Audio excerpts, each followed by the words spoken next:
Good morning, students. Good morning, sir. How are you, students? I'm fine, sir. How are you? I'm also fine. Thank you. Sit down, please. Today is Sunday, right? আজকে হচ্ছে কি বার? রবিবার. And it's a cold morning. এটা খুব ঠান্ডা আজকে না? ঠান্ডা না? শীত অনেক? So, okay, no problem. আমরা এর মধ্যে পড়বো, লিখবো, হ্যাঁ? অনেক মজা করব. So everybody take your English book, please. And open at page 8. Okay? 8 পৃষ্ঠা খুলো, 8 পৃষ্ঠা. Everybody take your English book and open at page 8. So এখানে দেখো কি আছে? এই যে এখানে দেয়া আছে না ant, boat, crow, deer and ear দেওয়া আছে? এখানে এইগুলার উপরে হাত ঘুরাইয়া লিখতে হবে। তারপর প্রথমে হচ্ছে এটার উপরে হাত ঘুরাইবা, তারপরে পাশে পাশে আবার লিখবা সবাই, ঠিক আছে? লিখো, এটা লিখো, সবাই লিখো।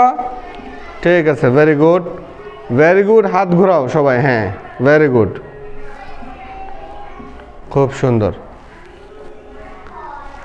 দাঁড়ায় লিখতে হয়, সবাই ছোট মানুষ তো, বেঞ্চে বসা যায় না, না? এই যে মুন্নি, তোমার কলম ধরাটা কিরকম জানি হয়েছে। আচ্ছা ঠিক আছে, সমস্যা নেই, তোমার যেভাবে ভালো লাগে এভাবে ধরো, ঠিক আছে। লিখো সবাই। বানানটা লিখতেছ, বানানটা লিখবা এবং মুখে মুখে বলবা। ANT এন্ট, তারপরে BOAT বোট, ক্রো CROW ক্রো, এইভাবে মুখে মুখে বলবা আর বানানটা লিখবা। ওকে, লেখো, মুখে মুখে বলবা আর বানানটা লিখবা, ঠিক আছে? হ্যাঁ, একবার লেখা হয়ে গেলে পরে আবার এই এন্ট আছে না, এখানে আবার এন্ট লেখো, ANT এন্ট, একটু ফাঁকা দিয়া আবার লেখো। হ্যাঁ, এইভাবে পুরা লাইন শেষ করবা লেখা। রাইট, এই যে দেখো এখানে তোমার এটা মাঝখানের ঘরে না, তাহলে মাঝখানের ঘরে এ, তারপরে এন হইল কি, এনও মাঝখানের ঘরে, তারপরে টি হইল উপরে 2 ঘর মিলায়া, এইভাবে ঘর মিলায়া লিখবা। তোমার এই যে এখানে একটু ভুল হয়েছে, এখানে ভুল হয়েছে, তুমি দেখছো? এটা যেইভাবে যেই ঘরে যে অক্ষরটা ওইভাবে লিখতে হবে, বুঝতে পারছো? আর তুমি কি করছো, এই যে একটু বেশি ফাঁকা দিয়ে ফেলাইছো, এত ফাঁকা দেওয়া যাবে না। ANT এই 3টা কাছাকাছি না, তাহলে তোমার ANT এই 3টা অনেক দূরে হয়ে গেছে, এই 3টা এত দূরে দেওয়া যাবে না, কাছাকাছি দিতে হবে, বুঝতে পারছো? ভেরি গুড, সুন্দর। একবার লিখলেই হবে, 2বার দেওয়া লাগবে না। হ্যাঁ, ভেরি গুড। এই যে এরকম করে এই ঘরটা, এটা যেভাবে হয়েছে ANT যেই ঘরে, এইভাবে এটাও লিখতে হবে, আবার এটাও লিখতে হবে। এটা পুরা লাইন ভরো, লেখা পুরা লাইন ভরো। তুমি কি করছো দেখো, তোমার কি ঝামেলা হয়েছে? তুমি এটা ঠিকই লিখছিলা, পরে আবার ANT এগুলো অনেক দূরে হয়ে গেছে, এইভাবে হবে না, আরো কাছাকাছি হবে। যেমন আমি একটা লিখে দিই, দাও আমার কাছে, দাও, আমি একটা লিখে দিই। দেখো, তুমি এইখানে যেভাবে লেখা ছিল এইভাবেই তো লিখতে হবে। এই যে এখানে কি আছে তোমার, বোট আছে না, হ্যাঁ?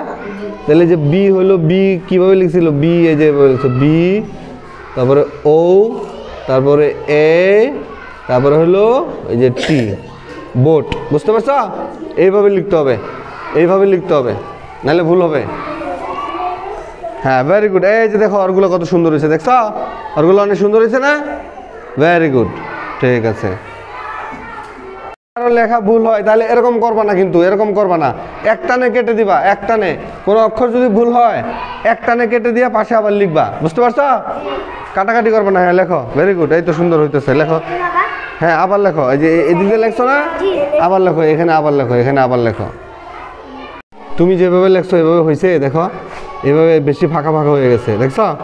এইভাবে লিখতে হবে, যে এইভাবে আমি যেভাবে লিখছি, হ্যাঁ, এইভাবে লিখতে হবে।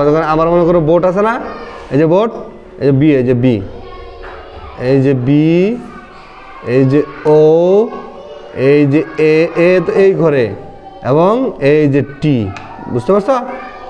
এই যে বোট, তোমার এই যে এগুলো বেশি ফাঁকা হয়ে গেছে, এরকম কাছাকাছি আরেকটু ফাঁকা দিয়ে লিখতে পারো, বি ও এ টি, এই যে বোট, বুঝতে পারছো? এইভাবে লিখতে হবে। এই যে ক্রোটা হয়েছে, আবার লেখো, আবার এইভাবে ফাঁকা করে ওয়ার্ডগুলি লিখতে হবে, লেখো। এখন আমি যেভাবে বলবো সবাই আমার সাথে সাথে বানান করে বলবা, ঠিক আছে? ANT ant, পিঁপড়া, BOAT, বোট, নৌকা, CROW,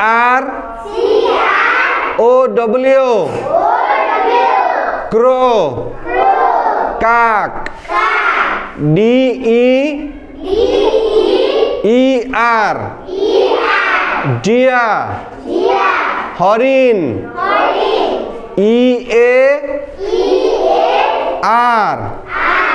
ইয়ার, কান। বুঝতে পারছ? আমি যেভাবে বলছি এইভাবে আমাদের এই বানানগুলা মুখস্থও রাখতে হবে। হ্যাঁ, মুখস্থও রাখতে হবে। বুঝতে পারছ? আমাদের বাড়ির কাজ থাকবে হচ্ছে এই 5টা বানান মুখস্থ করে পুরা 1 পৃষ্ঠা ভরে লিখে নিয়ে আসবো, ঠিক আছে? আল্লাহ হাফেজ।